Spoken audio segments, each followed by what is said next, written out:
मुल्क की सलामती से बड़ा कोई एजेंडा, कोई तहरीक, कोई शख्सियत नहीं। Army chief general Syed Asim Munir का कौमी सलामती की पार्लिमानी कमेटी से खिताब। कहा, गवर्नेंस के खला को कब तक अफवाद पाकिस्तान और शोहदा के खून से भरते रहेंगे। ये हमारी और हमारी आने वाली नस्लों की बका की जंग है। हमें गवर्नेंस बेहतर करने और मुमलिकत पाकिस्तान को हार्ड स्टेट बनाने की ज़रूरत है।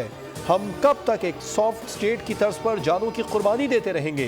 पायदार इस्तेहकाम के लिए तमाम अनासिर को हम आहंगी के साथ काम करना होगा।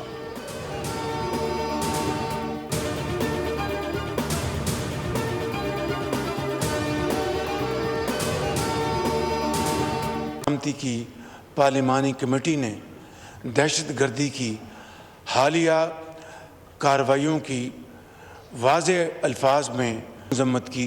दुश्मन कुव्वतों के साथ मिली भगत से काम करने वाले किसी भी इदारे, फ़र्द या गिरोह को पाकिस्तान के अमन व इस्तेहकाम को नुकसान पहुँचाने की हरगिज़ इजाज़त नहीं दी जाएगी।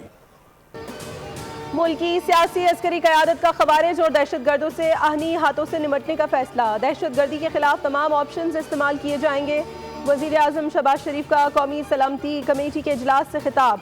कहा, इदारे मुल्क दुश्मन अनासर के नापाक अज़ाइम को नाकाम बना रहे हैं।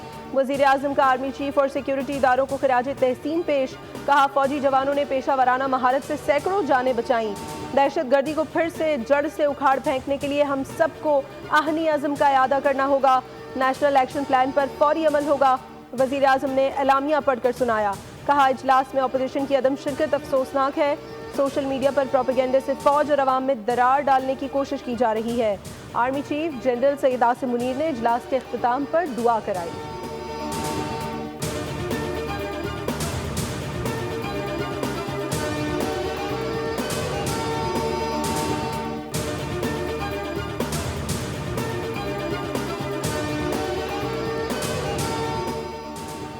मुल्क है तो सब कुछ है। रियासत के खिलाफ हथियार उठाने वाला दहशतगर्द है।